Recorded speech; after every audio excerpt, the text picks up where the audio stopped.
Olá, eu sou o Ricardo Ribas e vou trazer para você conteúdo sobre licitações e contratos de forma didática, sem enrolação. Hoje a minha intenção é trazer para você as características básicas do registro de preços. O registro de preço, um procedimento específico da Lei de Licitações, previsto lá no artigo 15, inciso 2º, regulamentado no âmbito federal pelo Decreto Federal 7892 de 2013, ele tem por função permitir à administração licitar serviços e compras com uma maior flexibilidade no que se refere à sua aquisição final. Vou explicar.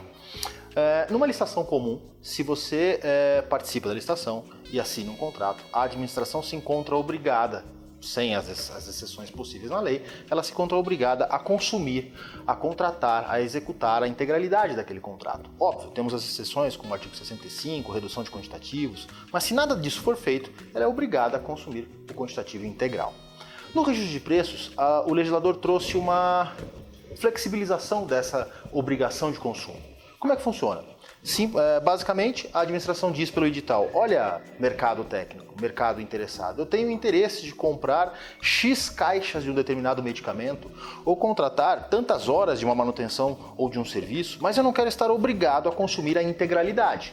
Então eu vou licitar um quantitativo estimado para um período X, e a gente vai falar de validade daqui a pouco, mas eu vou pedir a você a entrega ou a prestação de serviços de acordo com a minha necessidade. Se ao final desse período eu não tiver consumido tudo, eu não tiver contratado todo o quantitativo licitado, eu não lhe devo nada, eu, administração, não lhe devo nada, nenhum direito indenizatório. Ou seja, eu não estou obrigado, por mais que eu tenha licitado aquele quantitativo, eu não estou obrigado a consumi-lo integralmente.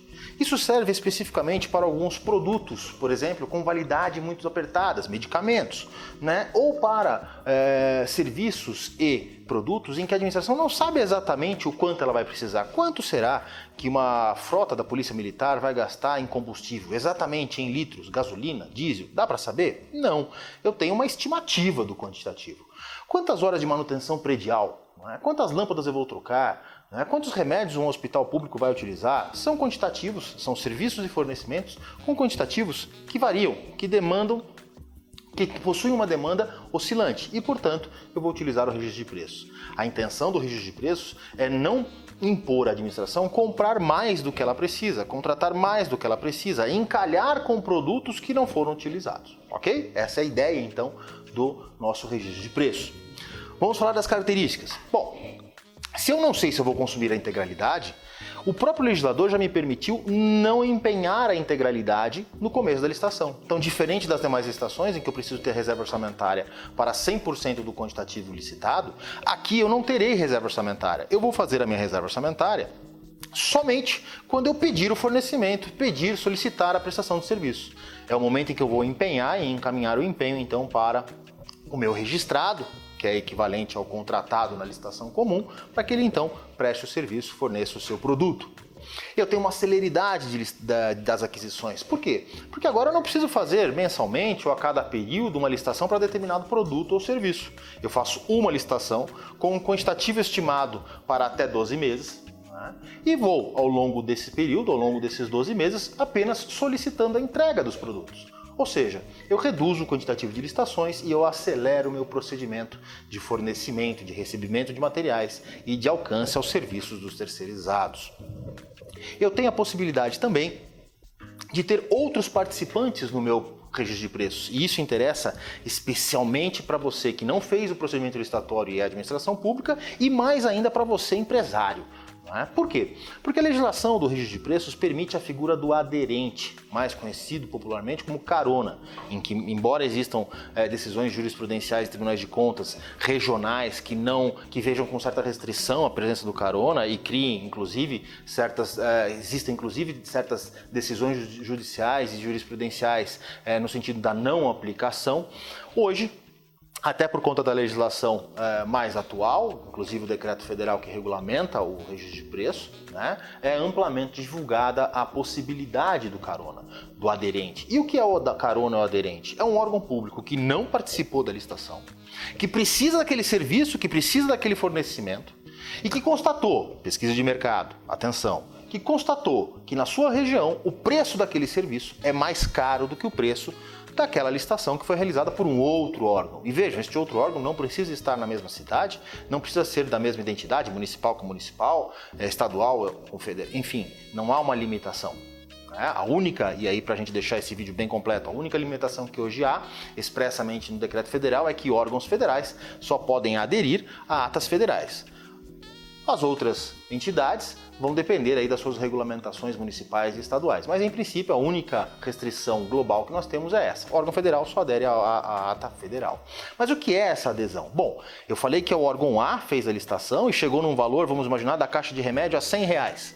E eu, órgão B, que estou numa outra cidade, preciso desse mesmo remédio, mas na minha cidade, depois da pesquisa de mercado, eu constatei que aqui custa R$120, R$150 a caixa. O procedimento do carona, né, é a possibilidade do carona consultar o dono desta ata, que nós vamos chamar de gestor, para verificar se ele permite que eu consulte o fornecedor registrado, a empresa registrada, para verificar então se ela tem o interesse de me entregar este produto não a 150, mas aos R$100, né, me entregar este produto para que então eu tenha a possibilidade de adquiri-lo de forma direta, sem a necessidade de uma licitação. Recapitulando, o órgão público A fez a licitação, chegou a um vencedor, você, empresário, a R$100. O órgão público B precisa do mesmo produto, só que na região dele o preço é maior que R$100. Ele consulta o órgão A para ver se permite a adesão e, em permitindo, ele consulta então você, fornecedor, para ver se você aceita entregar pelos mesmos R$100 aqui para o órgão público B, né, o mesmo produto. Nota importante, eu não posso alterar qualquer característica do fornecimento. Ou seja, eu não posso mudar prazos de entrega e de pagamento, de recebimento, eu não posso alterar características do produto e não posso comprar, não posso adquirir parte do objeto. Eu tenho que adquirir da forma como foi licitado, se por item ou se por lote. Esse é o procedimento do carona. Nós vamos ver num vídeo mais profundo que esse carona tem um limite, esse órgão público carona, que nós vamos chamar aderente, ele tem um limite do quanto ele pode licitar. Hoje nós vamos falar apenas das características básicas. Se você tem interesse em saber mais sobre registro de preços, marque aí no nosso vídeo, mande o seu questionamento que a gente pode fazer. Eu posso fazer para você um vídeo mais específico, eu posso trazer mais informações. Podemos fazer uma videoaula completa sobre registro de preços com todas as características. Mas vamos à frente. Além do órgão carona, né, que vai se aproveitar da licitação, nós temos também um outro tipo de órgão, que é o órgão participante. O órgão participante, os órgãos participantes são órgãos que se unem para realizar um procedimento licitatório em conjunto. Diferente do carona, que não participou da licitação e agora quer utilizar a licitação realizada pelo gestor, aqui não, os participantes se unem e realizam uma licitação em específico, com seus quantitativos em específico. A grande vantagem e também a grande diferença entre os órgãos participantes, e leia-se aí o gestor e os participantes, para o órgão carona, é que os quantitativos dos órgãos gestores e participantes são todos quantitativos estimados. Ou seja, voltamos lá naquele conceito inicial, em que eu digo para você, eu vou adquirir, eu vou comprar na medida da minha necessidade. Se eu não comprar tudo, o risco é seu, empresário. O carona, por sua vez, não tem quantitativo estimado. O quantitativo dele é real. Quando ele adere a um quantitativo fixo, um quantitativo já pré-definido. E ele se obriga a consumir esse quantitativo, seja um serviço, seja um fornecimento. Ok? Então, uma grande diferença. O carona, quantitativos reais, quantitativos contratados, fixos. Os participantes e o gestor, quantitativos estimados. Ok? Vamos para frente.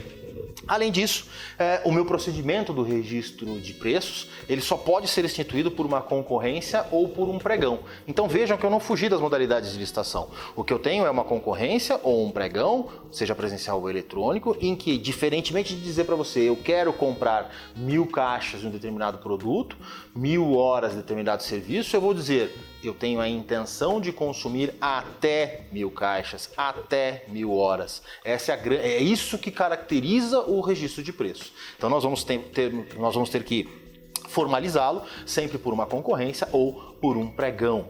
Uma nova característica também, agora do Decreto Federal 78/92, é a existência do cadastro reserva. Você que vai participar de um registro de preços, uma licitação para registro de preços, tem a intenção de vencer, óbvio, todos temos. Mas eventualmente você perde a licitação, porque seu preço não foi competitivo, você ficou lá classificado em segundo, em terceiro lugar. não é? Você não chegou ao final como vencedor. Bom, antes do cadastro de reserva, você ia para casa. Infelizmente, você não levou essa. Mas agora não. Agora a administração ela pode lhe questionar se você aceita compor o cadastro de reserva. E o que é o cadastro de reserva?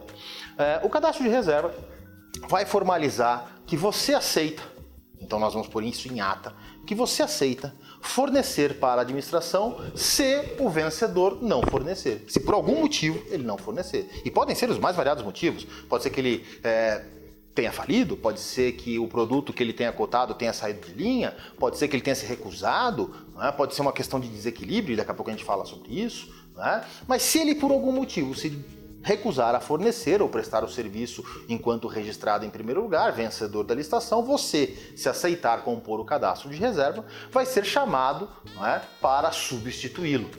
Características aí do cadastro de reserva. Primeiro, para você ser cadastro de reserva, você precisa aceitar fazer o preço dele. Então, se o seu preço era, por exemplo, 120 e o vencedor ganhou a 100, para você compor o cadastro de reserva, você obrigatoriamente vai ter que aceitar fazer por 100. Este é um problema, mas é uma exigência. Segunda condição, você vai ser questionado, você vai ser convocado a prestar o serviço, a fornecer, em ordem crescente de valores comparado com os demais licitantes concorrentes que quiserem compor o cadastro de reserva. Então vamos lá, se tem o licitante vencedor a 100, você é o terceiro classificado a 150 e antes disso tem um outro licitante classificado em segundo lugar como 120, para chegar em você o cadastro de reserva, para que eu possa acioná-lo como cadastro de reserva, o vencedor, né, a empresa A vencedora vai ter que desistir da licitação, do fornecimento, ou vai se recusar ao fornecer. A empresa B, que estava a 120, também vai ter um impedimento ao fornecimento, de qualquer que seja a ordem ou título, para daí então eu convocar você, terceiro colocado. Então o cadastro de reserva, ele impõe que o cadastrado reserva se submeta ao preço do vencedor, mas também impõe uma ordem de classificação do cadastro de reserva. Agora, você não é obrigado a participar do cadastro de reserva. Você não querendo, a administração vai lhe questionar, você simplesmente declina, agradece e segue para a sua vida comum. Vamos falar também da validade do registro de preço. O registro de preços ele tem a validade de 12 meses e a lei diz, já contadas as prorrogações. A legislação diz, já contadas as prorrogações. O que significa isso? Eu posso prorrogar o meu registro de preço? Até posso, desde que ele não tenha tido uma vigência inicial de 12 meses. Então eu posso ter lá um registro de preços de 3 meses. Posso prorrogá-lo? Sim, por mais uma vez, e por outra, até que eu tenha o período total de 12 meses. Eu fiz um registro de preços de 6 meses. Posso prorrogá-lo? Pode, por uma vez, porque vão dar 12 meses. Eu fiz um registro de preços logo por 12 meses. Eu posso prorrogá-lo? Não, porque você já tem a vigência máxima da ata de registro de preço. Uma outra característica, diferentemente dos contratos administrativos, as atas decorrentes do registro de preço, que possuem natureza contratual e seriam equivalentes ao contrato, diferentemente do contrato administrativo, lá da lei de licitações, elas não podem ser aditivadas em quantitativos. Isso é muito importante. Eu não posso acrescer ou reduzir os quantitativos lá da minha ata de registro de preço. Poxa, Ricardo, mas eu já ouvi falar que eu posso transformar a ata em contrato? Sim, pode. Mas isso é assunto para um outro vídeo, um vídeo mais profundo, um vídeo que a gente vai dar todas as dicas de forma mais clara, praticamente uma aula completa sobre registro de preço. Se você tem interesse, me avise, me mande a sua informação, comente e compartilhe esse vídeo e aí você terá essa videoaula completa. Hoje, cabe a gente falar que não cabe, não é permitido, não é possível, é ilegal você aditivar quantitativos da ata de registro de preço. E para terminar, uma característica que muita gente acha que não existe, que seria ilegal, é a alteração do preço registrado. Quando aprendemos sobre registro de preço, nós sabemos que o licitante vencedor ele é obrigado a manter aquele preço pelo período de vigência da ata, ou seja, ele não pode alterar esse preço. Só que esta impossibilidade de alteração do preço admite uma exceção. Qual? O reequilíbrio econômico-financeiro. Desde que você prove que ocorreu um desequilíbrio econômico-financeiro nos custos que você terá para fornecer ou prestar o serviço à administração, é sim possível você reequilibrar o preço registrado. Alguns órgãos reequilibram a ata como um todo até o final da vigência. Outros órgãos, o que é mais comum, reequilibram o preço para aquele fornecimento, para aquela prestação de serviços em específico, para aquele pedido em específico. Mas aqui para nós hoje cabe apenas dizer, é possível o reequilíbrio econômico-financeiro de ata de registro de preços. Bom, gente, essas são as características rapidinhas do registro de preços para que você possa despertar a sua curiosidade, possa querer mais informações, e aí você vai, obviamente, nos procurar, vai se interessar pelo nosso canal. E aí eu vou pedir para você, se você gostou do nosso conteúdo, se você acha que esse vídeo é útil, dê o seu like, não é? Inscreva-se no canal, ative o sininho aí para você receber os novos vídeos, as novas informações. Nos siga nas redes sociais. E uma última dica, nós temos um grupo de mentoria gratuita em que eu, professor Ricardo Ribas, vou tirar dúvidas simples ou de forma sucinta, não é? Que você possa ter no seu dia a dia. Entre no nosso grupo, não é? Faça a sua pergunta, receba a sua resposta e se precisar de mais ajuda, conte sempre comigo. Desejo ótimos negócios para você. Um abraço, até mais!